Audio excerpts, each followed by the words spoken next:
Everybody, welcome to the Troy Rawlings live show on IG Live. I love this. I'm loving this whole format, going live with you guys.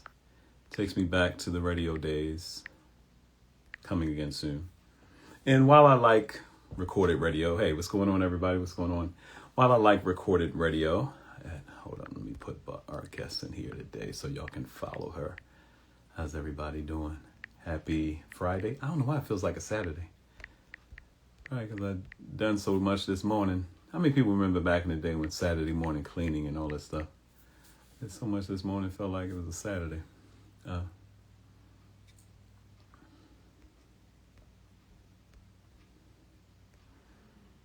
Okay, what's going on, everybody? What's going on? Our guest will be popping in here soon.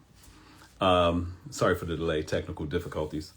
I should have put a different time on the actual flyer, because some of you probably was like, I don't see the interview.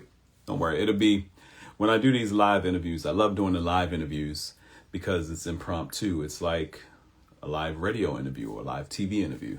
You get the person live and direct. What's going on? How you feeling, Nurse Jabari? So you get the person live and direct. No censorship, no cutting. We try to keep it, this is going to be deep. This is something the family may be able to watch this one, because Barbara Solomon is a phenomenal writer. Our guest today, before she comes on, I give her some intro and who she is. Barbara Solomon is she's a choreographer, dancer, historian, griot. I call her griot because she carries the history well. And children's book author, but I told her these are more like coffee table books. Adults will buy historic children's books for themselves as well. I told her I have to get her books for my office, home, wherever. So, because people like looking at beautiful color, and the artwork in these books is phenomenal. The history is phenomenal. So I'm excited. We got Barbara Solomon coming on today. I will see if she comes into this live. If not, I'm going to prep her and bring her back in. But I'll stay on here for a bit. Shout out to some of our folks, too. Let me give a shout out to some of our sponsor partners. If you have a business and you want to talk about your business and you're ready to do some advertising to a wider market and get some help with consulting and all that stuff, DM me, hit me up. Let me know more about what you're doing. And we'll find the proper flow for you. I have a number of different content I'm doing. This is one of the pieces of content that we'll be doing. This kind of piggybacks off of my radio shows, my Meet the Show. But I love sitting down with business owners and interesting people and interviewing them, because everybody has a story. Everybody has a story. Everybody has a purpose. And I kind of go by the the Larry King format. Hold on one second, y'all. I kind of go by, put Barbara in here so she knows. I kind of go by the Larry King format, where I don't like to, some people I know about, like Barbara I met last year. Had a chance to meet Barbara, and we'll talk about this some more in the interview. Had a chance to meet Barbara last year at the Fresh Book Fest. Donna Gray Banks. Sometimes I get the Banks Gray and the Gray Banks mixed up. Who does the Fresh Book Festival in Daytona. We got a chance to meet last year. And great time meeting Barbara. And then she came back for an impromptu, 5-minute interview. Shut the place down. You'll see what I mean. You will see what I mean. Okay, so I'm going to wait on here maybe a couple more minutes. But while I'm on here live, big shout out to Flaming Pasta.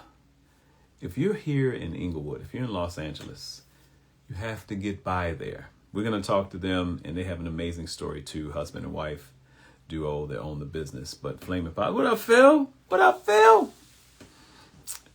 Dude, we gotta. Are you in Los Angeles? Are you coming this evening? Oh, and shout out to all those in Los Angeles. Tonight, we're doing the Comedy Social at Juju Social Club. What's up, Doctor? How you feel? At Juju Social Club. You'll see more promotion about it. I'll talk about it some more a little bit later. But tonight, 8 p.m. Doors open at 7:30. Juju Social Club. Comedy Social. Katrina Harris hosting. Chinadu Anaka's gonna be there. About 4 dope comedians. It's gonna be a fun show. Hey, Christina, how are you? Waiting for our special guest today, Miss Barbara Solomon. But if she doesn't come in the next 2 minutes, I'm gonna make sure she has the information and make sure she's in. But yeah, shout out to Flamin' Pasta in Inglewood. The commercials on my page. The food actually looks like that and tastes better. Amazing. Flaming Pasta in Inglewood on La Tierra. Let me tell you. And like I said, Manny and his wife have an amazing story. Thank y'all for coming on board as sponsor advertisers. Big shout out to Cheryl Friend. We had an interview with Cheryl Friend of Burnt and Blaze in Charlotte, North Carolina this week. You can check that out on the page as well. All right, I'm going to go out, make sure Barbara's coming in. Actually, 1 second. What's going on, everybody?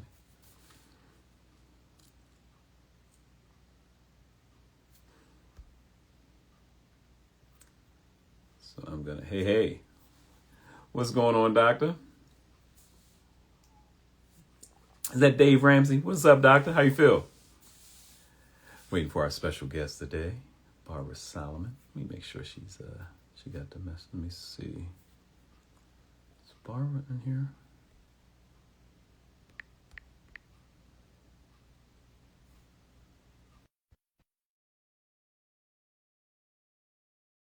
Yeah, I see you.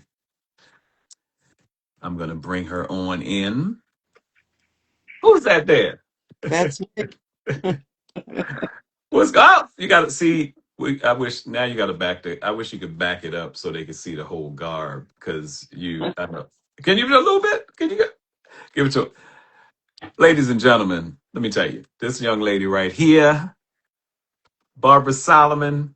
Thank you for taking a beat. And I know I was late because I had some technical difficulties today, but Okay. we do it. I like to do these live, y'all, because I come from live radio. I come from live broadcasting. So I want to bring that experience back because everybody's into the podcast and I love the podcast because this will be available on YouTube channel and we're going to have it on the page so you can go back and look at any time and share it with people. But it's nothing like this. And this woman, historian, author, dancer, I call her Griot, however you want to say it. A historian and one that carries the history well.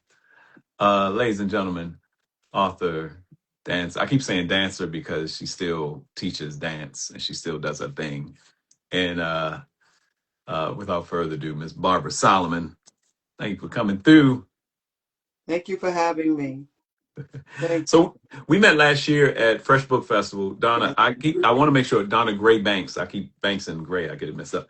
But in Daytona, and my business partner, best friend, Yonder, book author, he was like, "You got to come down." He said it's more of a author enrichment. He told me ahead of time it's more of an author enrichment. What's going on, everybody? I see y'all coming in. It's more of an author enrichment conference. So I was like, cool. And on a plane over, I was like, okay, I'm gonna do an offer. I'm gonna do an offer for the people there because if I can offer, I'll see who needs help social media wise. I've been doing this social media marketing promotion thing since '98. So I'm gonna see who needs help and make a small offer and see who comes on board and this, that, and other. And I was talking, Miss Barbara said, well, I'm ready. Jean outfit, jean hat on, looking real casual, just chill. She was like, I'm a book author. I have a book. And I was like, okay, you want to do it? I said, tomorrow I'm going to set up. I'm going to do some quickie interviews, maybe like 5 minutes a piece. She was like, no problem. And actually we had, like, she has a black backdrop. I found the area, set it up, makeshifted because it wasn't anything ready and set up. And she came in full African garb and shut the place. I'm not going to cuss because this is a children's book, but she shut it down. And I was like, what is going on? And she was like, I am ready. She sat down like, she's your queen too. I am ready. And she came, her book. Do you have one of your books? At least one of your Yes, books. I do. The latest one. Sit back and look at these. Look how beautiful. And you Look how, see, yes. And open it up.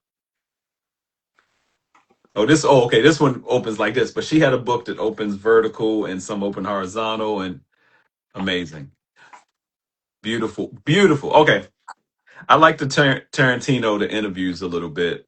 Let's go back. Let's go back. Where are you originally from, Miss Barbara? I'm originally from New York. I moved to Florida after retirement, and I love the warm weather. I hate the snow, Right. but I started writing after I retired. I What- didn't write while I was working. I didn't have time. I was raising children and doing all the things that people do when they're young. And after I retired, I took a class in bookbinding. mm. And I started learning how to make books from scratch, which means that we call it sewing a book.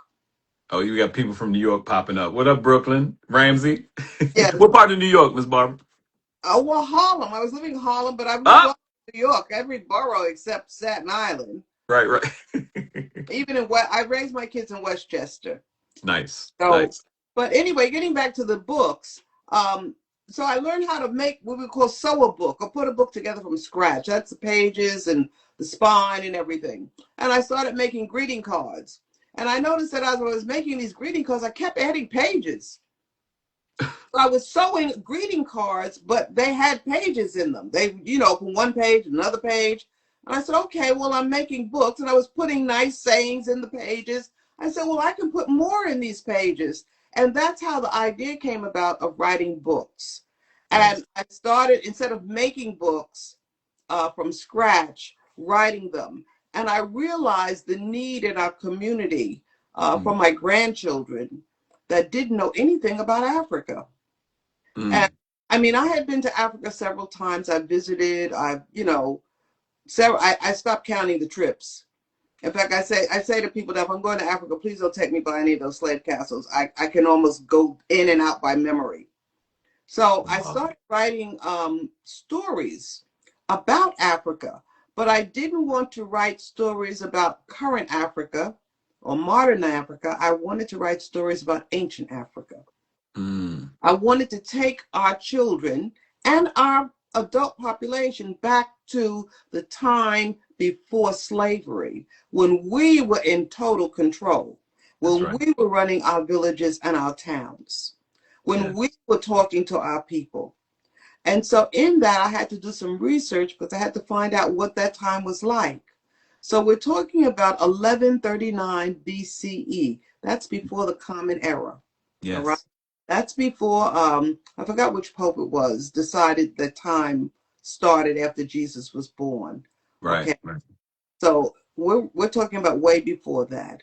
And it's before Mensa Musa Mm, has all his gold and goes across the desert and co-ops the whole gold standard, wrecks the whole gold standard by giving gold out to people. And before even the Ghanaian Empire has their gold. So I went mm. back to thinking, well, when did this gold exist and who found it? Because somebody had to find it. So I created fictional stories about the gold because we don't know, historically a person or where it was found or when it was found. We know the time frame and we know that these people had it. I mean, Mhm. we know that Ghana had so much gold when the white people got there, or the Europeans, I won't call them white, they were European, when they Right. got, they called it the Gold Coast, okay? Because and for us to understand why they call it the Gold Coast, it was because when the king in Ghana, or the Asante Hene, wanted to go to war with his neighbors and needed resources, he would send his men into the marketplace and they would sweep the floor of the market and get gold dust because the people were trading in gold. That means that if you needed to buy some yams or some Hmm. cassava, you would go to the market with a little pouch of gold, and that's how you traded. There are very few cultures that traded in gold. Right, I right, think the Aztecs may be one, and the Africans were another. There's right. only And I think that also came from the fact that there was a before there was ever slave trade, there was a trade going on in South Africa and parts of America with Africans. So they were already the Southern Africans and the Caribbean were already in the midst of working with yeah. Africa. The gold. They have the silent gold trade, which I'll talk about later. That's when two people trade and they don't, neither of them understand each other's language.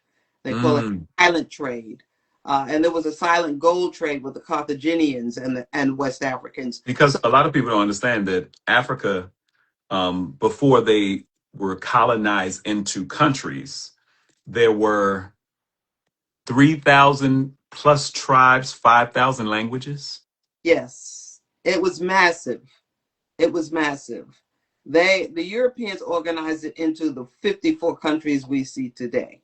Okay, but it was one big, huge continent, and it's sprawling even today. But getting back to the book writing, so this idea of writing books, took me to the point where I wanted to write about ancient Africa. This latest book that I've written, The War for Gold. The War for Gold. Woof. This is what Troy was talking about. This book opens like a calendar. It opens this. I love this, y'all, because when you're the books I remember when we sat in the library in elementary school, and I don't know why we ever got away from it. I have even a video on one of my YouTube channels of Zoe sitting, might be Facebook, sitting at one of the things at the library, and she's looking back at me, and she's looking, and but Mhm. that was an experience because you're waiting for them to flip the page as they're telling the story, Yes. and there are no. Here's what's so crazy, and I'll let you get back to the point at hand in just the book. Here's what's so crazy about it. The Princess and Prince books are actually all based on a history of princes and princes that came out. You know, the first princes, kings, and queens were in Africa. The Yes. garb, the wear, everything. That's somebody was talking. They posted which movie was funniest to you, and they had like Harlem Nights, they had Life, they had Mhm. Coming to America, this and that. And I said, well, Harlem Nights is slap to me is one of the funniest. You got the greatest comedians ever. I said when I went to see Coming to America in the movie theater the first time, I paid several times.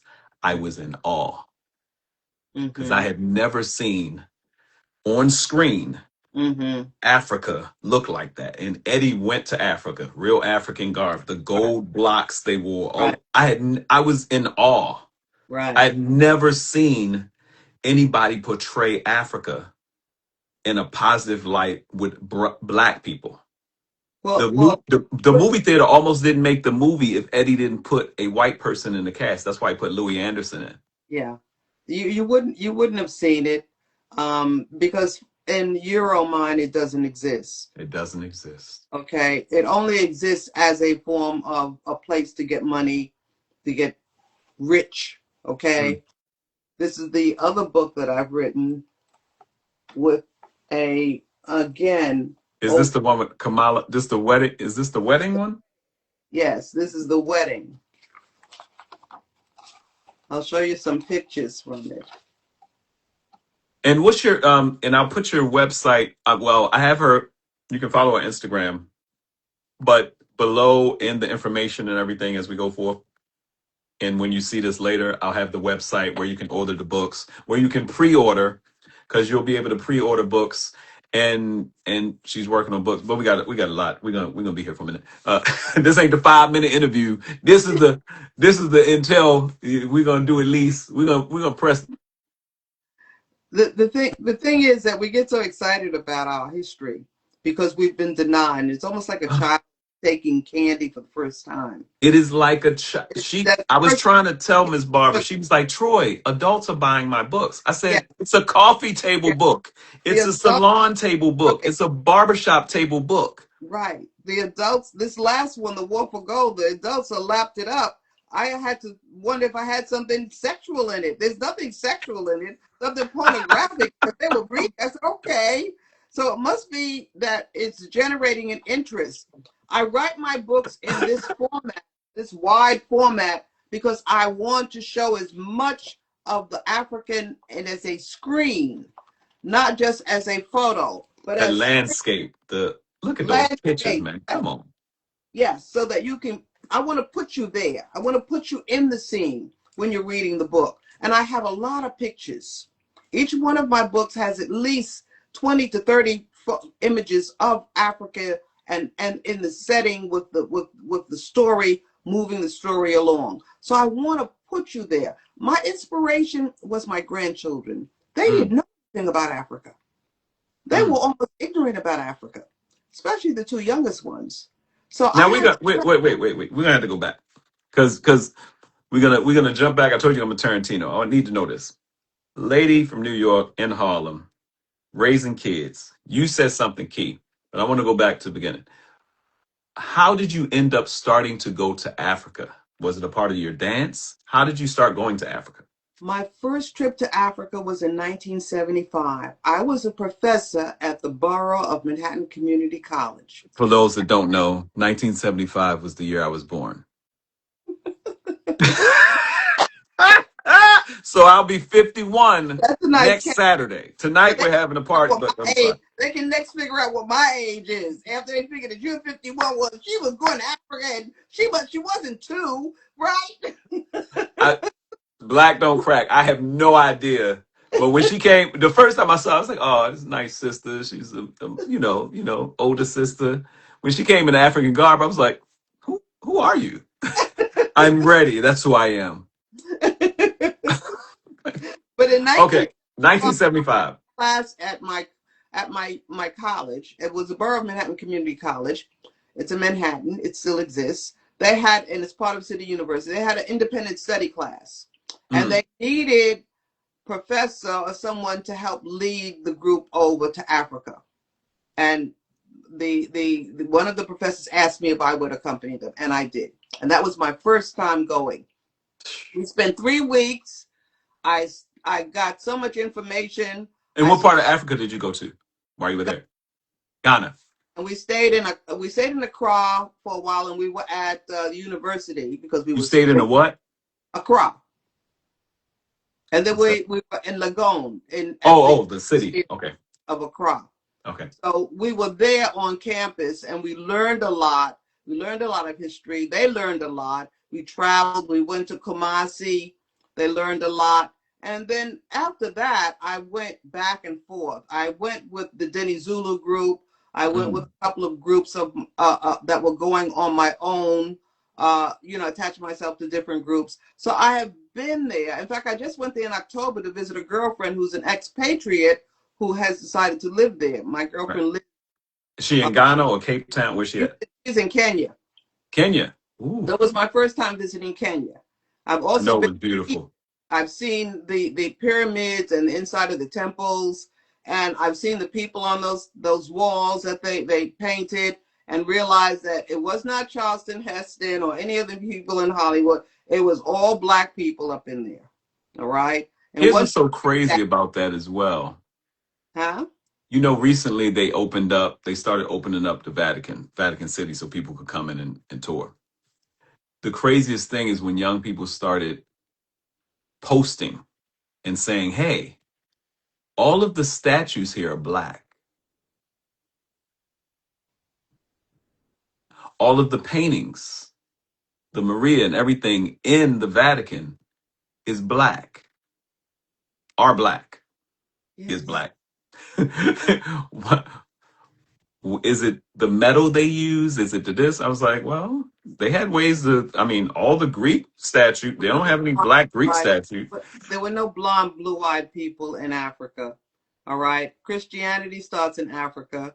It starts with the Ethiopians. Okay. It starts in Kush. It starts with the pharaohs. It starts in Kemet. It starts in Egypt, Africa, Egypt, what you like to call Africa. the Middle East. In That's fact, in one of my books, One of the cities is still existing. Janae, Mm. it's still in existence. It was a very big um, trading hub and the site of all of the gold that left to go into other parts of Africa because the trade route starts up in there.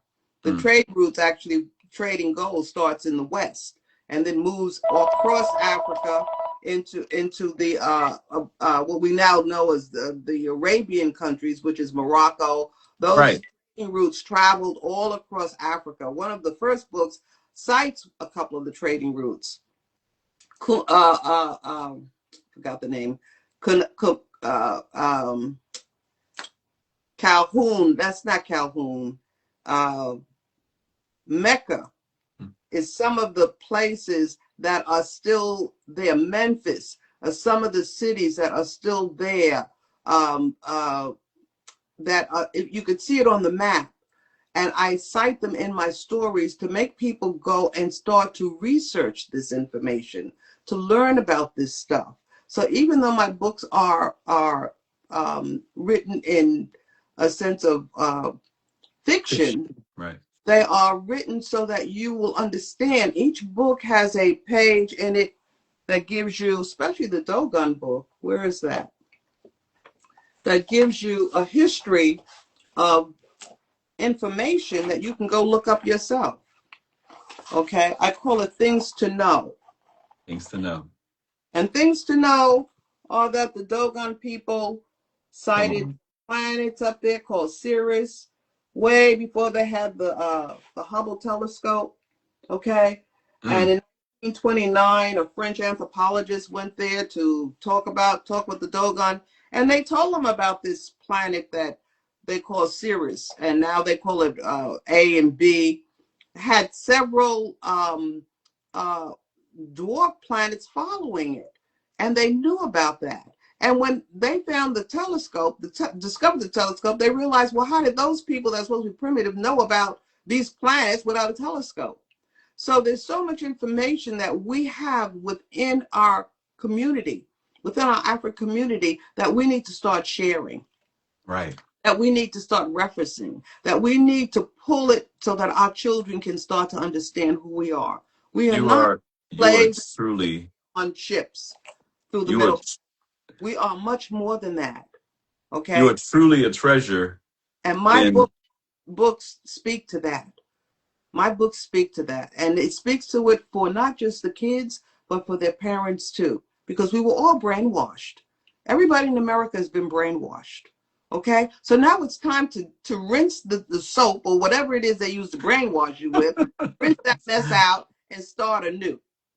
the Start the your jacked idea. up blood and the fear. But here's the thing I love so much about the young generation. Like I posted about the young brother I Show Speed that went over to Africa. He was there for 30 days and he started asking these questions. And a lot of the people knew he was there, but they look at young people and say, oh, he's just popular amongst the young people, not realizing he has 50 million people following him on social media. He's close to a billion people. So he goes there and he has his phone camera on live and he's what happened to the noses? Oh, the erosion takes the nose. And he's like, the sides of the noses too? If they took the noses, what? Why aren't the top of the pyramids gone?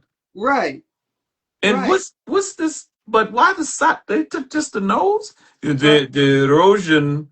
The You know, if you understand the history of the pyramids, when they were first made, they were in color. mm, Nobody knows that. And the top, that point, it was gold. mm, The reason you don't see any color some is because when the Arabs got there, when they finally conquered the place, they took the bricks on the pyramids to build Cairo. Those are the bricks they used because don't forget, they were a tent loving people. They were right no people. So they desert come with desert bricks. tent right. So where did they get all that stuff from to build Cairo?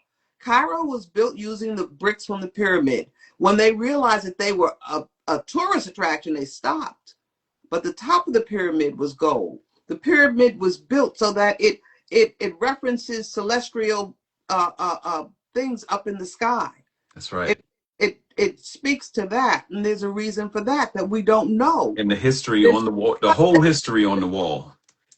our whole mathematics was based on the pyramid, the math to build the pyramids. Here's another thing that's so amazing that people don't realize.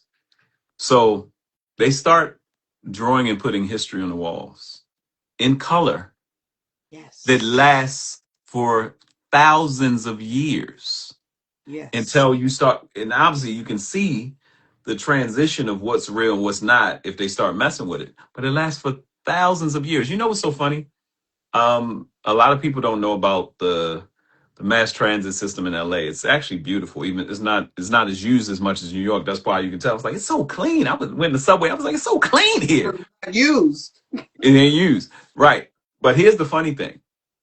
In the subway station, they have ceramics. You know, our South American and our Hmm. Mexican, Afro Mexican. So in ceramics on the wall, it said Los Angeles was formed by Mexicans of African descent, and it tells the history. I was down there yelling one time when I was in it. I was like, "Brother, mi hermano, mi hermanas," and they looking at me like, "What's wrong with you?" I was like, "Why would they have this underground?" Mm. And but you got to realize who were probably building Yeah, in the art that they want. They don't really try to hide. I mean, we see La Cienega and La Cañada and all the streets, and people, when you get here, people tell you, all right, that's not La Canada. yeah. It's La Cañada. It's Well, this, it's that. And a lot of the history, a lot of our history is funny how they're in tombs and caves and underground and stuff yeah, like that with perfect colors. yes. Well, So the thing about the pyramids is that when they first started painting on the walls, the and the tombs, not just the pyramids, but also the temples, they the whatever army came through would erase it. Okay, so when the invaders were conquered again, because there were several wars, it just wasn't one war. We always think of it because we see our modern times as one war, and that those people that win, and that's the end. No, there was thousands of wars, and years. people kept coming back and forth and fighting for the same space. They Mhm. would take. They found out that the way to keep them from erasing the history in those temples was to not just paint it, but to engrave it into the wall, and that's why they are still there. And They they start, and when the archaeologists come, dug all it they in. have to do is take off the layers Yes. and Yes. make. So, all right, I gotta go into some more Barbara history, Barbara Solomon history. Dancing. When did you start dancing? I started dancing when I was about 14 years old. Hmm. I So, danced in Queens with Bernice Johnson. They called her BJ. And she taught us the Dunham technique. mm, And the Dunham technique is a technique that will strengthen your body for the rest of your life. If you can learn that stuff when you're young and you keep doing it, you will be good. You will last. African modern jazz. What kind of dance? The Dunham. Dunham technique, Catherine Dunham. Catherine Dunham. Yes, she was a dancer, and she started dancing back in, I guess, 20s and the 30s, 1920, 30. I'm not Mm, sure the exact year. But her technique was one of ballet mixed with African. She studied in Haiti. She was mm, an anthropologist, and she studied the religion that connects to the dance. And people don't mm. understand that when they see African dance. Oh, they think people just shaking and twerking their backsides. But when you look at their arms usually go up to the sky and down to the earth. It Hmm. is a Almost like flight. it is a thanking dance, thanking them, thanking the creator for the heavens, thanking the creator for the blessings of the land. So it's always a spirituality in African dance that gets mixed because our culture is so hyper with sex that we're busy looking at what the hips are doing instead of what the hands are doing. Not Yeah. realizing that Yes. tribally in African history and stuff like I remember when Shaka Zulu came out years ago, he young, he was like, I gotta watch Shaka Zulu tonight. And then after a while watching it, you forget that these people were naked. Yes. And we Yes. were so enamored, like, man, they're going to war. He's gonna kill him. Yes. We kids, we're watching this, and they is a reason that they never played it again, you don't see Shaka Zulu on Netflix, Hulu. You don't, it's certain parts of, you would But think they would at least put Roots out there, but yeah, they like, no, no, it's too much, yeah, yeah. too much history. The European culture is very tightly wound when it comes to sex. Okay, there's no understanding of it being a natural thing. But we're not here to talk about that. We're here to talk No. about books and African culture and spreading African culture and teaching it to our children as well as our adults. And Okay, like the I thing that said, I wanted to, because you said something key, and a lot of people are giving a lot of accolades, props, and everything to the movie Sinners. There was a very deep part of Sinners where they showed the history of the music from the gospel all the way back to African to hip hop, and they interchanged it with the dance scene. And some people did understand parts, some people didn't understand parts. And there are certain cultures that dance was not only used as worship, praise, celebratory, ceremonial, it was also used as warfare. Um, and because in African culture first, and a lot of the stuff that went into Brazil and stuff like that, if they're dancing, it just looks like they're dancing. They don't realize these people are practicing. Like you said, with Dunham, if you learn how to do it, it strengthens your whole body. it strengthens your body. And to speak on dance as a means of communication, that gumboot dance that the South Africans do, where Mhm. they have the rhythm, Yeah. that dance was used in the mines because when they pulled the men from all different areas of South Africa to work in the mines, they didn't have a good language. They couldn't speak to each other because they didn't understand each other's language. But they took the dance and they used that dance to signal what was going on below ground, to warn the next crew coming on what was going on below ground. So the Wow. dance was used as a form of communication. So dance can also be used as warfare, as in capoeira. Okay, it can also be used to warn people. I mean, we are such innovative people. We take our art, we take it loosely in America, but our Mm. serious. We understand that even the idea of braiding our hair, when during slavery, they would braid their hair in a way to show the people the way, the route out, the map. Okay, they could show it. They could use quilting to let you know that this was a safe house or which direction to go. So we have used all kinds of methods to survive. We are survivors. And better than that, we were kings and queens and people of substance brought here, okay, to work. And we survived whatever it was that has been thrown at us. And we're still surviving whatever is thrown at us. Mm. We are better for it. We are stronger for it. Yes. I want my books to reflect that that's where this is coming from, so that you know you are linked to your ancestors. That's right. You stand on shoulders, big, husky, thick shoulders, not thin. They're not Not thin. bent, okay? So this is, and dance is a part of it. Everything we do, our art, everything is a part of it. I'm Now, only taking an infinitesimal part, which is the books. And right. I'm engaged in an infinitesimal part, which is the dance. What is the what is what's your website name and where did that come from? My website is called Adjua Arts, spelled Adzua. Adjua Arts, the word Arts, Arts. Now, Adjua is my name. That is my given African name. It means born on Monday. It is a Khan. It comes out of the Akan tradition. And people take Khan? Akan, Akan. West African religious group. Mm. Mm. You have the Yoruba and you have the Akans. And I am part of the Akans because I was named from that group. So yeah, Adjua. So I took that as my business name and also my website name. AdjuaArts.com is the website. Born on Monday. Born on Monday. Um, Hmm. one of the things you said when you retired, what type of work did you do before you retired? I was a teacher. I taught dance. And she still teaches dance, even though she's Yes, retired. yes. That's what I'm trying.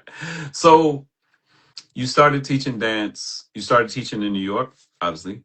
And in Jersey, my first job was in Jersey when I got out of college, and then New York, and then eventually the colleges. Yeah, yeah, And you ended up moving to Florida when you retired. And yes. because of your grandchildren asking questions, and you realize, oh, they don't know anything. Now, did it seem second nature to you to go to Africa? When you first went, did it feel, everybody always says when they first go, it's like, okay, it felt like I was home. But people who their parents are from Africa, stuff like that. Boris Kodjoe was talking his amazing podcast on 154 with Godfrey and some other African brothers. He said every time he goes to Africa, his shoulders drop. Mm. It's when you go there, you see yourself all over the place. I mean, all the billboards, all the advertisement, everything in the airport, it's you. You see only black. And so you realize you're like immersed in your culture, Mm, right? And that's a good feeling. That's a good feeling to be surrounded with things that reflect you each time you look. right, right. And going to Africa the first time is always a uplifting for an African American. All right. You realize that somebody related to you came from this place. Mm, And you realize that whatever it was that they brought, you were disconnected from it. And they were disconnected from it. And so there's always, it was, for me, the first time it was a sadness. I didn't understand languages. I didn't mm, understand people. I was looking at things that I didn't know. And the reason I didn't know them is because they had been snatched away from my people early so that I would never get to know that. So it's almost like you're repeating something that you want to be immersed in, but you can't get into it because you don't know how. mm, You don't know how. So you have to look at it as an observer from the outside. You have to stand back and look at it, but still enjoy it and realize that this is you. This is your culture. Okay, this was your culture at some point. Yeah. mm, So mm. that's an eye opener. Now, what's the most, I'll say then, and even you said something key, October was your first time in Kenya.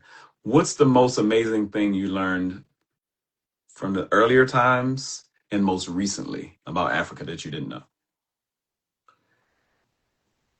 The first thing I learned when I went there was the people were very simple and the people were very forgiving and Mm, the people were very gentle. That's the first thing I learned.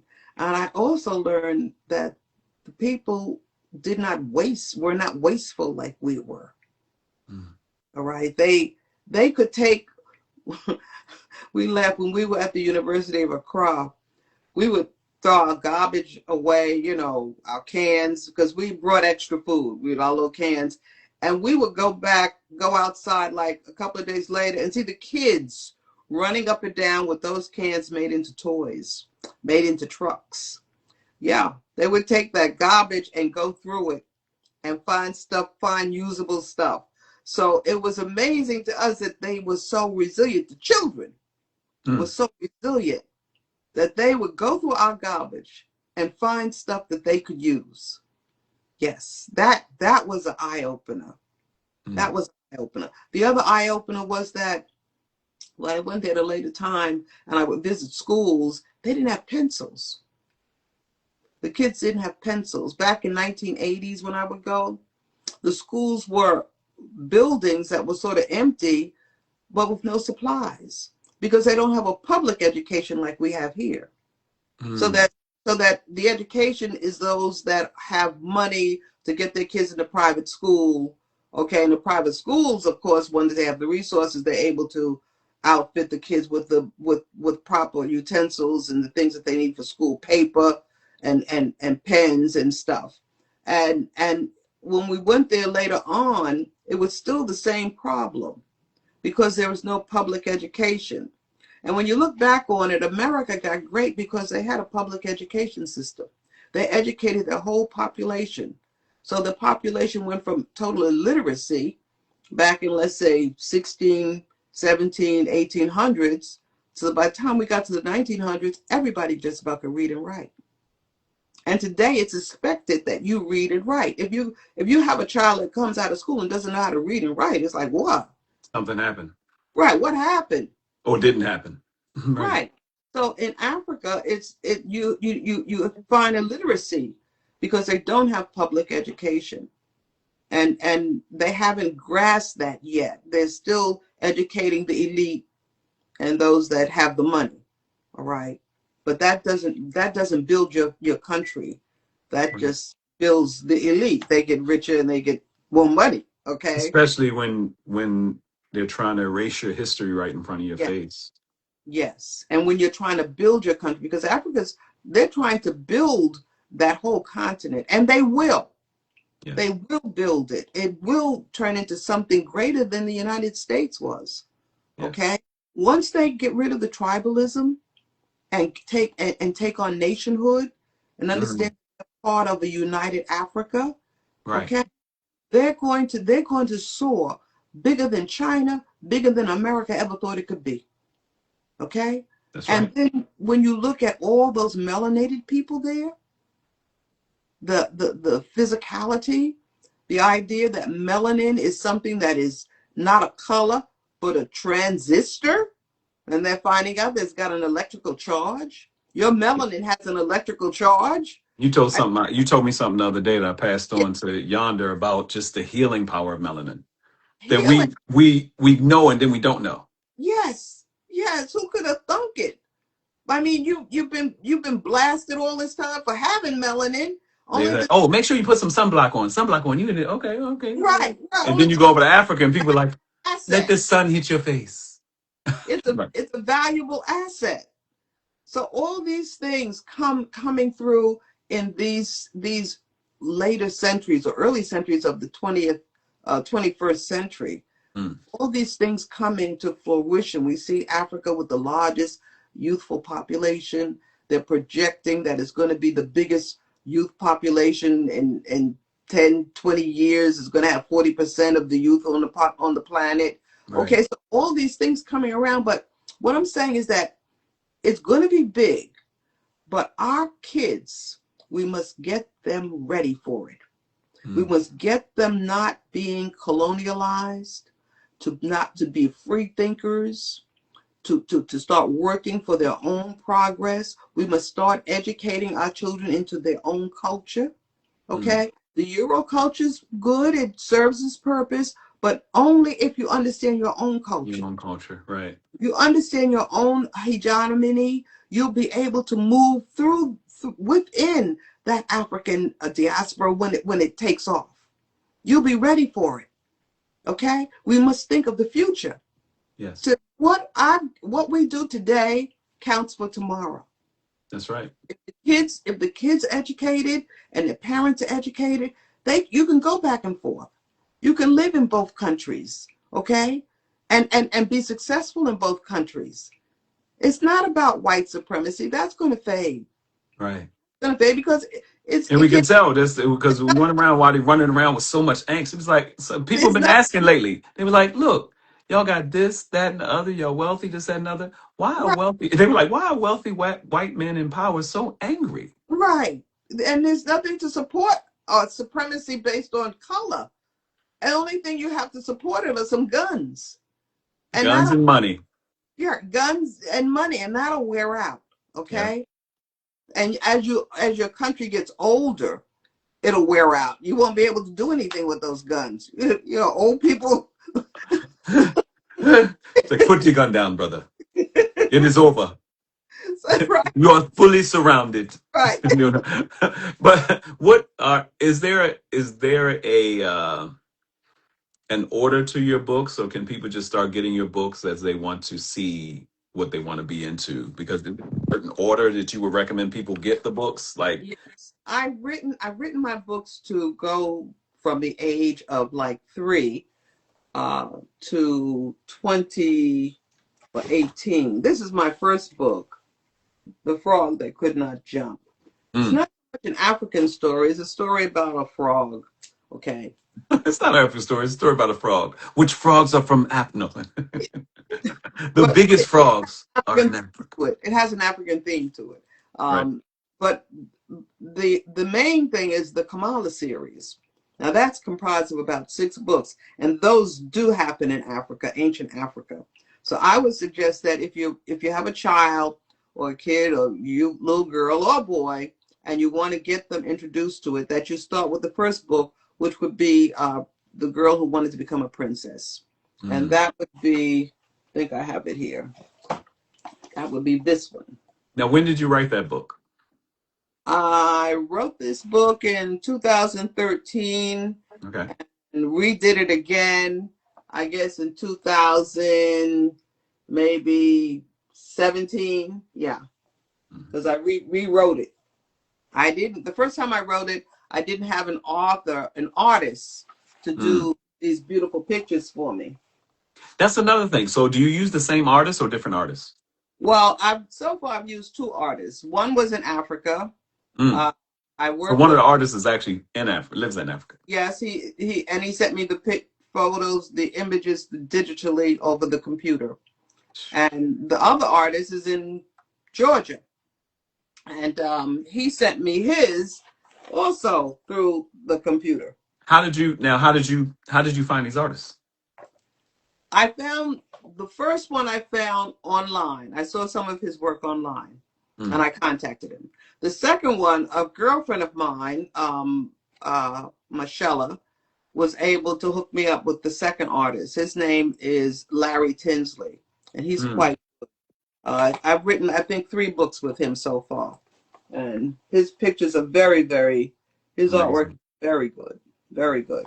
That is amazing and amazing. So, uh, we're gonna wrap this up, and I want to get and of course you'll see we'll be doing some other things, and we'll be doing some in-person things too. I got to get back down to Florida. We're gonna do some stuff. Let Yes, alone before this year's out. I say it here. It's February. Before this year's out, I don't know if it's gonna be Cape Town, Ethiopia. I got people over there. I'm going to Africa, so we gotta figure. I'm Even if supposed to you, go back too. when you going back? They're talking about the girls that I work, the Grandassa models. They're talking about going back in 2027. Okay, I gotta go this. I got. Oh shoot, that's just next year, really. But But I got. I want to go first time this year, and I'm definitely going back then. they But want to go to Mali. I want to go to Mali. you've never have you been? No, I've never been to Mali. That's where all my stories take place. Is in Jenna. It's in Mali. Yeah, but they talk about Burkina Faso, but they're saying they have a lot of trouble right now with coups and stuff. So Mm. you're not too Be, safe. be careful where you go. Yeah, you got to be careful where you go. But we would like to see Mali. Yeah. Yeah. And people don't realize because of the maps, and they're starting to bring out more true size maps, that Africa is really the biggest continent. If you look at Asia and look at Africa is the biggest massive. And it was a white professor that first mentioned it. He was like, what place is closest to Africa in the United States? And people are like, oh, it might be he said Maine. You're right. And by him saying Maine, he said, let me show you this. Mm-hmm. Which meant that, because remember, when they used to show Africa, it was at the bottom of the United States and part of South America. Right. Yeah. But if he's saying the closest tip to Africa is Maine, that Uh means you just push Europe and everything in the map, huh. and it's saying from the hump. That means if Maine is near the hump, it's still not near the top. Right. Right. I'm playing these games to take. The history is so beautiful, and I wish everybody should read. And I have a flyer that says, if you teach our children their African heritage, when they read, they will lead. I'm going to send you that so you can put it on your Instagram site. When they Send it to me. they I said this when we read, started this. I said but there's understand, no. your children will lead. When they read, they will lead. They cannot help it. They They can't cannot help it. stop it. If you put these things in front of them, if you lead them through this with the right method and the right way and the right attitude, your children will lead.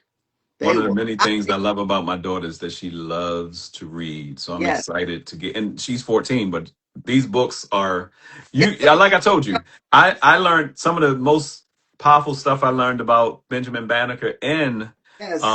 Tell me. George Washington Carver came out of books that Yes. were quote unquote in the youth and young adult section. And I'm in tears because I'm Yes. like, wait, they didn't tell me this. It's not in schools. It's not the focus of the educational system. None of this. But it's available to you. And if It's you must put available to that you. cell phone down and get from in front of that television and read. And when you read, and in fact, that's what our ancestors used to do when before we had television and radio. The people that got out of slavery, they used to read the Bible. Hmm. Dinner, you would read. They wouldn't say grace. You would read a passage from the Bible. So That's you one of learn. the reasons they started changing the Bible into the slave Bible. They started realizing that hold up, we got people reading the Bible and revolting. Why? Because it's in the book. Right, You gonna be free. Like, right. Our story is the Bible. is the Our story is Bible. the Bible. There's no All such of the places. They're naming the blonde. places. There's no such thing as a blonde, blue-eyed in Africa, in Israel during that period. No such thing. Okay. In fact, the thing that's there now is raising questions. I don't think and what kind of sunblock you doing over there? You can't they can't use shea butter like we do. He's like, this butter is baking me. It's like it bakes y'all, but we can eat it and put it on the skin and we can eat it and put it on our skin. All right, Miss Barbara, before I don't want Instagram to cut us off. I don't know if it cuts off anymore, but I don't want to risk it. But give everybody Adjua, Ad, ADZUA, Adu, Adjua, uh, Adjua Arts dot art com. dot com. And do you have a 501c3? Do you have a nonprofit as well? No, I don't. We're gonna talk about that because we gotta get her to we're gonna do Miss Barbara Solomon before she leave this planet and go on with the ancestors. We're gonna get her a 501c3 just giving phenomenal trips to Africa. We're Oh, gonna we're gonna fund it, dip millions of dollars into I'll it, claim it. I'll claim it. and it's gonna be the African. She's gonna be Claim the African ship. the, the mothership. Or you almost made me spit my coffee. We call it the mothership. The mothership. I'm writing it down. You think I'm joking? The mothership connection. I don't know if all of a sudden George Clinton, the mothership. We gotta use another word besides connection. The mothership. We're gonna figure that out. The mothership. He's like, what does mothership do? We take people back and forth to Africa, baby. That's what we do. We got our own planes. Hey, if you can think it, it can happen. We got so people with so much money. One person can fund it. You have two of your own Oh, right, 747s and the mothership trips. right. Taking kids for free. Imagine that. Well, can you imagine? Imagine No, having planes donated summer that camp. take Right. Summer young people for free. If camps. they go Yes. through a program, they get to go to Africa for free. Yes. Stay at Yes. a black That's African what owned hotel. I'm talking about. That's what Um, I'm talking about. Y'all Let heard it here first. let Abraham Torre take him through his program. Yes. He Mm. got a program he set up. Let some of He, our he got what set up? program. Yeah. Hey, if you can think it, it can happen. You can think it. It can Somebody happen. thought of the pyramids, and they weren't white people. It was black people. They still don't understand how they got them built in time. Exactly. Hold up. Not only built, but they were being built to bury people. Who some of these people were dying in their 30s. Yeah. So you start thinking about, wait, that pyramid is for one person. What? Right. They started building them years before the person was about to die. Yes. And understand, there were step pyramids in the Sudan. That the one you see in Gaza is the last one. They learned that you could see where they were learning how to build the pyramids from the Sudan all the way up into Egypt. They call them the step pyramids. Whew. Yes. So that debunks the theory that some aliens came down and built the pyramids. Okay. Y'all, it's the thing about science. Like me and you were talking about astrology. We're gonna have to do a part two. Yes, Because we we're will. gonna go deeper. So, And when we do some more, we'll go into, we'll I'm gonna have you, especially. We need to start a book club for Barbara Solomon too. So as you're getting the books, we can have live talks and live chat. You can do these live, and you can read through the book with the young people. And we're gonna actually, that's a good idea. We're gonna start doing that. Have your kids tune in to Barbara Solomon Writer, and we'll have her go live. But we're gonna set all that up. Oh, more to come. All right. Let people know how to get in touch with you. I got the Barbara Solomon Writer down below. Make sure you're following her. okay. How can they get in touch with you? How can they get in touch with me? Yeah, just give me your website and your Yes. information again. Oh, Adjua Arts, Let me put it down here too. ADZUA.com. I love the fact that your house phone was popping when you had the interview. Was that a house phone or another? What? Always people like just call me asking me to take all kind of stuff. Oh, Not Ajua. ADZUA. Let me find out. They trying to correct my spelling of Ajua. I know what I'm spelling. Yeah, they do. They always try and correct it. Yes, because their logarithms or whatever don't understand. Right. Right. Ad, Ajua Arts. ADZUAARTS.com. yeah, AjuaArts.com. I'll make sure I put it in the wording and everything as well. and if And they, I'll see them if they go on and register for it at my website. mhm. See it, and I'll be able to contact them back. Yeah. And they can pay, y'all pay a little extra and get autograph copies. Yes. Yeah, we're Well, gonna set that up because people gonna want yeah. your autograph copy. And you're in what part of Florida? Palm Coast. Palm That's Coast. between Daytona, the place where they do the racing, and Hmm. St. Augustine, the oldest city in the United States. Oh, and big shout out. Yes. I totally forgot Michael Jordan's team. Uh, the first, I think that's the first black team to win the Daytona 500 just now. Yeah. Michael Jordan's team just won the Daytona with a black racer, with a black driver, just won the Really? Daytona 500. Oh, wow. Okay. I didn't know that. Yeah, right after winning the case against NASCAR. Okay. It was low. It was, and when I saw the race, I gotta go back and look at the race. But it was Yeah. one of those dramatic movie finishes where they had an accident and the black car did like this. It That's won. that's a, that's I that was like, ah! that's that melanin again. That See, melon, that it's doggone got, melanin. it's got a frequency. It's A frequency. I'm telling you. Miss Barbara Solomon. Thank you for taking Yes. time. This will be available on our pages. You'll see it on my page. You go back and watch it, share it with everybody. I'm gonna do the YouTube link as well and send it to Miss Barbara. And if you got people you want this to go to who aren't on social media, you can DM me. I'll send a YouTube link. Spread this, Uh, comment, share everywhere. okay. I definitely will. Thank you for having me. It's been There's many more to come. I love every time I talk to you, and it's just the right time. It's just the perfect yeah. time. Okay. All right, talk to you soon. Okay. Take care. Peace. Peace.